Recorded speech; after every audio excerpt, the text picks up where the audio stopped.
you have to have your hand in at least a couple different things because something can always drop out. And it's safer to have a couple different income streams, different projects, but you kind of can't have too many or you spread yourself too thin. You're not going to do anything well enough. So it's a really tricky balance. This is Debbie, and welcome to another episode of The Offbeat Life, where I speak to inspiring individuals who ditched the norm to become location independent. We'll learn how to create sustainable laptop lifestyles from the experts that will help us achieve freedom from our 9-to-5. Hey friend, are you looking to land a remote gig ASAP? Well, did you know that we not only have a ton of online jobs you can apply to on our site, but now we're also sending them straight to your inbox. I'm happy to announce that we will be sending our email subscribers legit online jobs every Wednesday. We have done hours of research, so you don't have to. If you want to be the first one to hear about the remote gigs we find, go to theoffbeatlife.com to subscribe. On this week's episode, I speak with Susan, who is the founder of Brooklyn Tropicali, a travel blog focused on creative travels for creative people, with an emphasis on the region of Latin America. She's also a social media manager and consultant for small businesses and startups. Susan lived in New York City, traveled full-time for 3 years, and now based in Oaxaca, Mexico. So listen on to find out how Susan works remotely as a travel blogger and small business consultant. Hey everyone, thank you so much for joining us. I'm really excited to be here today. I am with Susan. Hey Susan, how are you? Hi, I'm great. Thanks for having me. Thank you for being here. So can you tell us a little bit more about you and why you live an offbeat life? Well, I am a digital nomad and a blogger. I've had like a windy road to get to where I am, but basically I live in Oaxaca, Mexico, and I have a travel blog that's about Latin America and about creative travels. And I also do social media management and consulting for startups as well. It's amazing that you're able to travel the world doing your blog and also being a social media marketer. Now, how were you able to transition into this type of lifestyle? Did you used to have a 9-to-5 or did you go off into the digital marketing world right away? No, I definitely did a lot of different things in my life. I never was the kind of person who knew exactly what I wanted to do. So I tried lots of different things. I used to play in a band, and then I went to fashion school, and I worked in fashion in New York City for 5 or 6 years. And I thought that's what I wanted to do, and it was a creative career, and it sounded really cool, but it really wasn't very healthy lifestyle, pretty stressful and frantic, and just kind of a toxic industry. So I was getting really burnt out and exhausted, and at the same time had kind of started to travel a little bit and definitely got the travel bug. So I was trying any way I could to get out of town and like use every scrappy little bit of vacation time I had and holidays to like go to different places. And I went to lots of parts of Latin America. And at the same time, I had heard about people who are digital nomads or location independent. And I was obsessed with the idea, but I had no idea how to do it because the fashion industry is just completely opposed to that. It's a really old industry that's not open to remote work. So I didn't really have a good plan, to be honest. But at some point, I just was like, I have to get out of here. So I got rid of almost all my stuff and got rid of my apartment and left New York at the end of 2015 and went on a open-ended trip that was going to be about 6 months, but I didn't really know what would happen after that. And kind of just figured it out as I went. I started the blog about 3 months into that travel and started house sitting so I could keep my costs really low. And then just kind of little by little started teaching myself about digital marketing, blogging, WordPress, SEO, social media, everything little by little. And then started finding little remote jobs little by little and just kind of figured it out over the years. Well, it seems like it's been a long journey for you and so many lessons that you had to learn, because that's a huge leap from New York City fashion to now being location independent and doing digital marketing. How did you fully prepare for that big change? I'm sure there were so many things that you had to do. Yeah, I don't know how to say it really succinctly, but I think for me, I was always a really type A person, so it's kind of surprising that I didn't have this like really specific grand plan about how to, you know, totally rework my career and do everything in a really safe way. But I think I actually had to do the opposite. I had to just totally jump and not have a safety net and just figure it out, because otherwise I think I would have stayed in my bubble in New York for a long time. Even though it wasn't a happy bubble, I think it still was safe enough that if I didn't have the pressure of having to just figure out how to make money and make it work, then it might have never happened. So to prepare for it, I think a lot of it was sort of unintentional, where I was just for like a year or two before I left New York really obsessed with this idea of being a digital nomad. And there were all these bloggers that I followed who were living that lifestyle, and podcasters who were just super inspirational. And I thought of it as them just kind of like getting me through the day a lot of the time. But I think actually I was learning a lot from them about how they did it and the way they structure their life and different ways you can work online. So that was helpful. And then once I started traveling, it was just like hit the ground running. I had to figure it out. So I was just researching so much, reading so much, and then just trying things. So I went on job boards and looked for anything that I had any kind of relevant skills for, and then just applied for it and just figured I would just try whatever and just see what worked.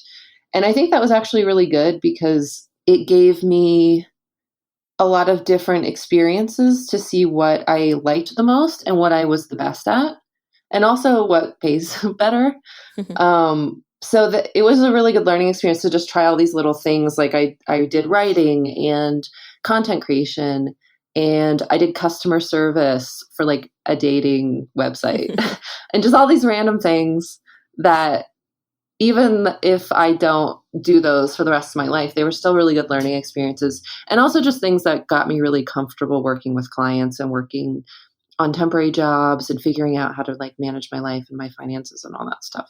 I love the fact that instead of just waiting around, you actually took action, because I think for the most part, we often read and watch things, and it's really about the action that really makes that big difference, because you can only see and read so much before it doesn't really do anything, right? And I mean, you definitely did that. And I think learning as you go is so crucial to all of this, because honestly, it's fairly new still. And you're not going to learn this in school. You know, you get out of school and you have to learn this on your own.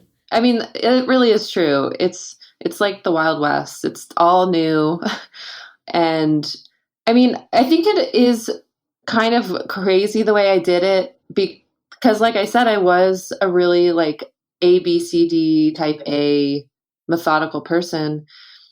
I just know with my personality, it never would have happened if I didn't just make the leap. So I know a lot of people say you should start a side hustle and do that with your full-time job and then get to a certain point where you feel comfortable that you can sustain yourself on it. And I think that's really good advice for a lot of people. And it's really smart, obviously, and it's safe, and that's great. But I don't think it works for everyone. And so if you're the type of person who is really self-motivated and you know that when push comes to shove, you can take care of yourself and make something work, then I think you kind of just have to go. You just have to jump and figure it out. And like you said, it's true. I mean, you can go to school for marketing and you'll learn important things. But the way digital marketing is now and how fast it changes, I think it's so much more beneficial to just be doing it and to be reading blogs of experts who have like figured this stuff out and who are constantly monitoring all the changes of algorithms and all that. It really is an industry of doing rather than going through a traditional route, I think. We all have that what now moment after we leave our 9 to 5. I had it, and I'm sure you had it too when you left New York and your life in the fashion industry. What was yours like? What was your what now moment like? I think there were a lot of moments like that for me, a lot of little ones, but the one that I think of the most that was kind of my biggest make or break was about a year into traveling full time. My first year of traveling was a lot more about learning and starting. It took me probably about a year to like get in a good groove with work and finances. So about a year in, I had a moment where I was looking at the bank account and I was like, oh, this is not a good situation and I have to figure something out quickly. So I spent about a couple months just working my butt off, like working so many hours every week, looking for work, pitching work, doing lower paying jobs just to get some income. And it was really a stressful time. And it was also just, it really felt like a make or break moment. I didn't know what my backup plan would be if going back to New York didn't really make sense because I didn't have an apartment and it's more expensive in New York anyway, other than I was in Panama at the time, which was more affordable. So it really just was, there was no other option. I just had to figure it out. And luckily I did. And I ended up finding several like ongoing clients at that time that were well paying enough. And then that ended up kind of propelling me in the right direction. I think I ended up fairly shortly after that figuring out that social media marketing was really kind of my niche and what I did the best and what I enjoyed the most. And so I shortly after that kind of went in that direction. I think it propelled me in the direction that I am today. Definitely seeing your bank account go down is a huge motivator to get off your butt and really, really go for it, right? Yes, it is a very good motivator. The best motivator, I think. Yeah. And also, you talked about, some people are good with just leaving and taking off and finally leaping into this type of lifestyle, while other people, you have to save and you have to make sure you're prepared. It's also knowing what type of person you are, right? And really knowing that about yourself, because you could either do one or the other, but just on the safe side, before you do that, definitely understand what you're going to be like, because if you're not motivated by a lot of things, then safety and savings is first. But if you're like Susan, who can, just go and do it and be motivated by just the adrenaline sometimes and making sure that you need to do it, then that's a good option as well. You definitely have to be self-motivated and you have to know that you can be that way and take care of yourself. So what is the biggest setback that you are encountering right now as an entrepreneur? For sure, it's managing all of the stuff all the different things that I do. I'm particularly having a harder time with that right now than I have been in the past. And I think it's always a tough thing because it's great to focus on one thing, but it's not really feasible when you're an entrepreneur because you have to have your hand in at least a couple different things because something can always drop out.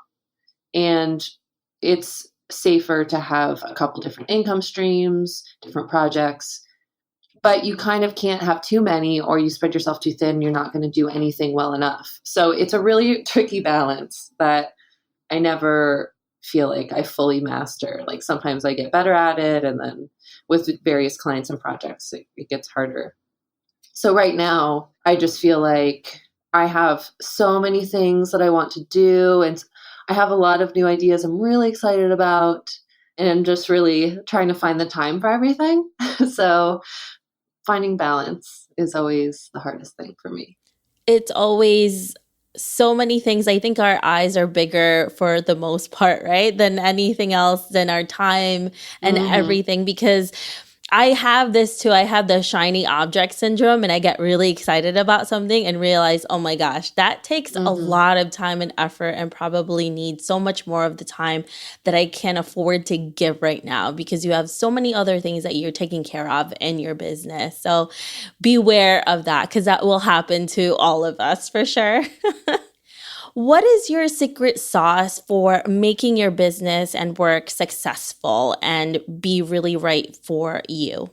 Well, I think to be right for me is just about me enjoying my life and allowing myself to do the things that make me happy. So it makes me really happy to wake up when I want to wake up. It makes me really, really happy. I hate waking up to an alarm. So that alone just makes me feel great and makes me excited to work and, just like feel happy and shiny when I wake up. So that's great. I love being able to schedule my day the way I want, to take breaks when I want, to do yoga in the middle of the day, to go for a walk or go to the market here in the middle of the day, to go meet a friend for lunch, to take a weekday off and go on like a Pueblo exploring trip. All those things are what really motivates me and makes my life what I want it to be. And so I don't know if that's what makes me successful. I mean, I think in a way it does because being happy is an important part of being successful. But other than that, I'm a very organized person. And I think that's crucial when you work for yourself and when you have various clients and projects. So I just have like lots of different methods to keep track of all of my to-do lists, of my calendar, of everything that needs to be done and checked on and rechecked on and finished. And all of those things are important to keep everyone happy, to keep all your clients happy, to keep your reputation, and to do a good job. So I think just finding all of those methods, all of your like project management efforts that keep you streamlined are really important. Do you have any specific programs or apps that you're currently using to streamline your business and make it a lot easier? I don't use any like fancy apps, to be honest. I feel like the stuff that I use is pretty basic, but I just have found ways that use all of them together in a way that works. So one of the things I use the most, and it's like the most basic, is just my notes app. I use it so much. I use it constantly all day long. And I have notes for everything. I have one ongoing note that is my to-do list that I continually like change and shift and add to whenever things come up during the day. So that's really helpful. And then I have separate notes for lots of other things. For every meeting I have a note, or I have like an ongoing note that keeps all of my one client meetings in one place. And they're so easily searchable that is helpful too. And I have idea lists in there. Sometimes I'm journaling in there. It's just everything's in there and it's all organized by different folders. So that is like, and the fact that it is so simple is really important to me. I think that helps that it's not overly complicated. It's just in a really easy way for me to keep track of so much stuff. And then, of course, like Google Calendar is huge. And I use that for keeping track of all of the timing of blog posts and client work and things like that. And then that streamlines right into meetings where I can just like click through to a client meeting, which is helpful. And then Google Docs and spreadsheets and Google Drive is like my best friend. So I use that constantly for my editorial calendars, for the blog, and for clients, and like all the sharing options are so helpful. So yeah, I think, and then like PayPal is just super easy for invoicing, and so I use that for invoicing. And I think that's about it. Those are like my big ones, and they're, like I said, they're really simple, but they just all work together so effortlessly, I think. Sometimes simpler is better for sure because then you don't get overwhelmed with all of the technology that you need Hmm. to use to make things a lot easier. When you finally left New York and you wanted to choose a place to live in, how did you do that? How did you choose the right destination to live as a digital nomad? It's a good question. So for the first 3 years, it was moving around a lot, but it was all kind of all over the place. And so there were a few different factors. One was house sitting. I started getting into house sitting and loved it. And it was a great way to like be plugged into a place, to already have Wi-Fi, to have a comfortable home that's not just an Airbnb, but has like actually all the things, all the pots and all the things that you need to live. And you're often even kind of plugged into a community at the same time. So I really liked that. And so there was a good portion of time where I would kind of let that dictate where I would go. I belonged to 4 different house sitting sites, and I would keep an eye on ones that came up and apply to ones that looked interesting. And then if something came through, I would just kind of follow that. And then at some point after the first year, I just started getting offers for house sits from either returning to places I'd been or referrals. So that was kind of an easy way to choose where to go. And then in between that, I would maybe think of where logistically made sense, or maybe I just wanted, after being in like a remote part of Mexico, I wanted to go to Peru for a little while because I'd always wanted to go there. So it kind of was all over the place depending on just the opportunities that came my way, but then also what I wanted to do. And then at the end of the 3 years, I was really kind of burnt out on full-time travel. I loved it, but I just felt tired, and I really, really missed having a community and just felt pretty isolated. At that point, I was trying to figure out where to live in a more stable, long-term basis. And I was just thinking of the places that I loved the most that I'd been during those 3 years. And Mexico City and Oaxaca were kind of my top 2 that I'd spent the most time and had friends and loved, and just loved the vibe and the weather and the culture and the food and everything. But then when it came down to it, Oaxaca was just really, for a variety of reasons, was my favorite place. And so I ended up coming here a little over a year ago and have been here since. Well, that is a really great journey, and it allowed you to see where you really wanted to be. I mean, it was all over the place in the beginning, but you found the right place for you right now. Now, when you're actually living abroad like you are right now, what type of international insurance do you use? I have a health insurance that does work abroad. It's not my favorite, to be honest. It has like some quirks, but it's kind of what I've just been using. Well, it's funny because I hear that a lot. It's either they're not happy with the international insurance or insurance that they have, or they don't use any. And it's really crazy because if you've ever tried to make a claim with your insurance when you're traveling, then you know how annoying it is to get a hold of someone, especially if you are in a foreign country and you don't know the language. And it's even more familiar when you're in an unfamiliar territory.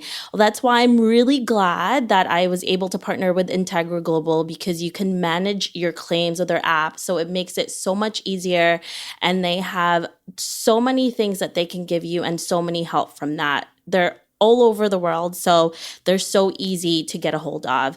And it's easy to log on their app and submitting a claim. So if you want to make your life easier and feel safer when you're on the road, go to integraglobal.com and check out their insurance coverages. So maybe you could check out the insurance company Integra Global, Susan. And if our listeners want to do that too, make sure you check them out.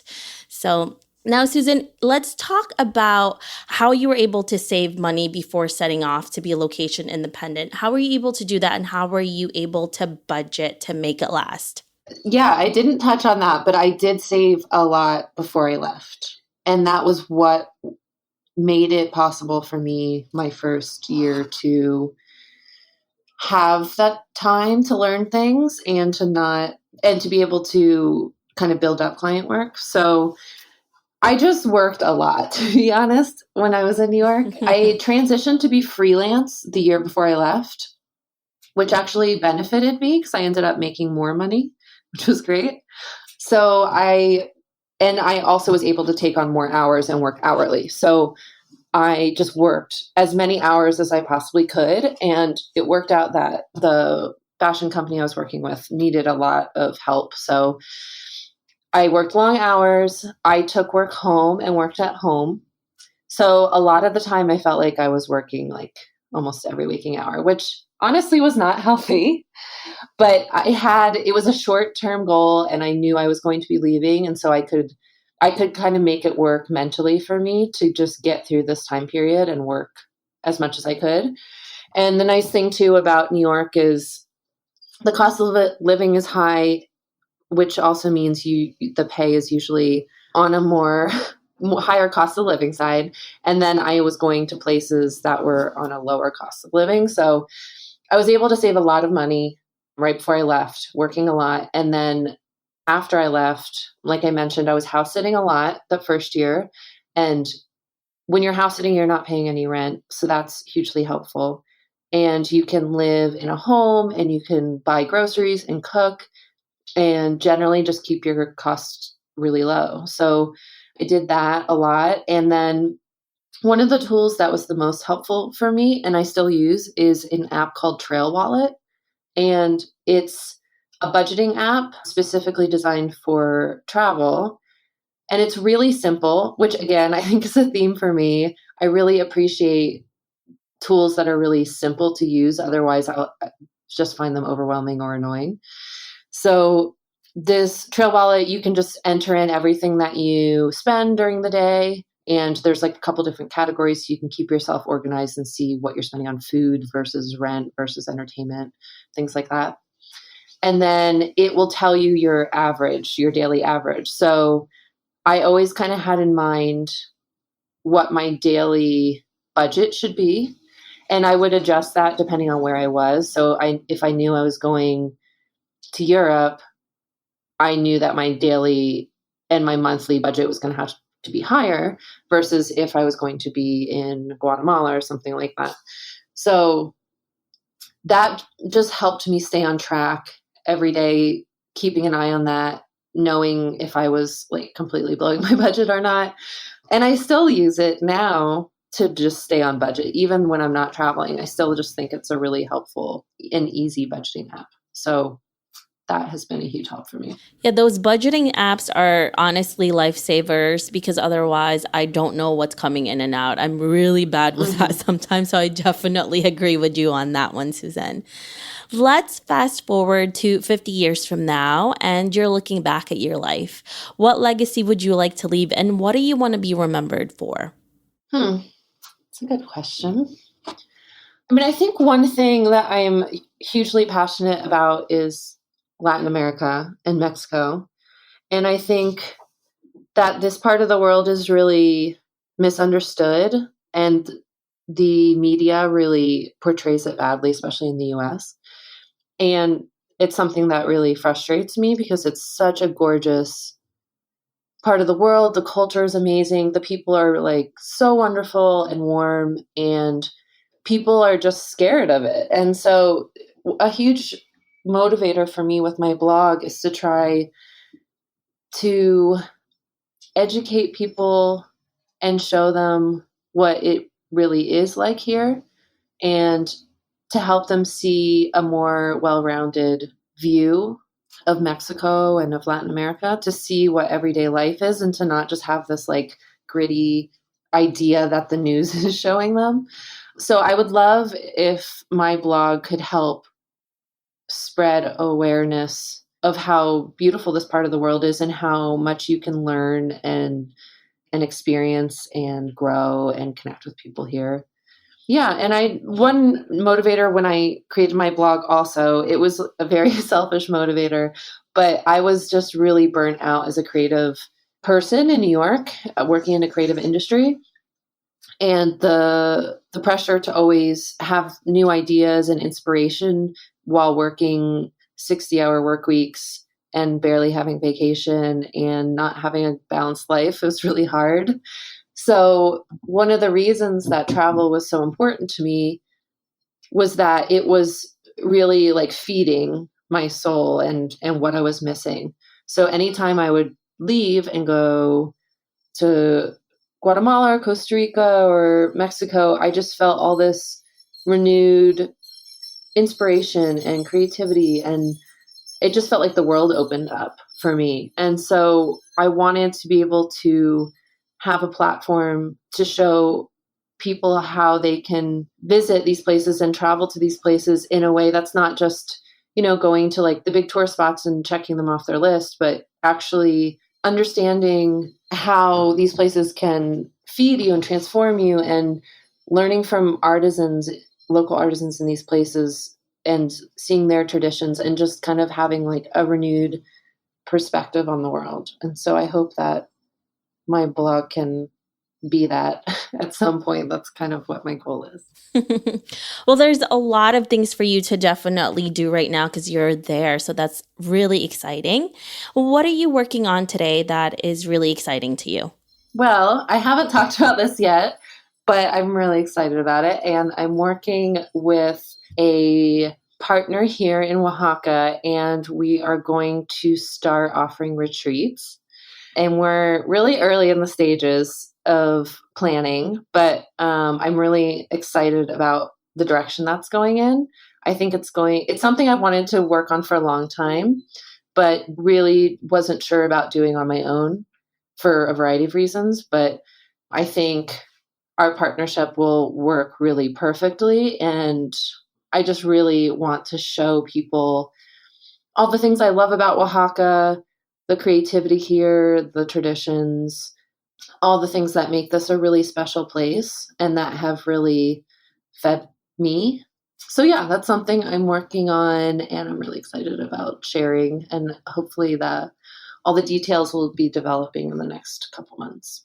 That is really awesome. Now, if our listeners want to know more about you, where can they find you? So my blog is brooklyntropicali.com. That is a good place if you have any interest in traveling to Latin America. I have tons of posts about where to travel, how to do it, specific things. I have tons of posts about Oaxaca and lots about Mexico in general and other parts of Latin America. And I'm also on Instagram, Brooklyn Tropicali, Pinterest, Twitter, pretty much all the social media. Perfect. Thank you so much, Susan, for being here with us. I really appreciate all the knowledge that you shared.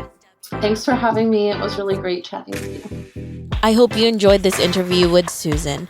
Make sure to visit theoffbeatlife.com. Again, that's theoffbeatlife.com to get the extended interview where she shares how to become a social media manager. Hey friend, have you been wanting to start a podcast? I know it can be overwhelming in the beginning. Believe me, I have been there. Lucky for you, we have created a new site called howtocreateapodcast.com that shares a ton of freebies that can help you get started. From launching, growing to monetizing, we share it all in one place. Visit howtocreateapodcast.com for more information. Hey listeners, thank you for listening to this episode, and I'm so thankful for your support. I would love to hear your thoughts on this episode and get suggestions on guests, topics we can discuss, and so much more.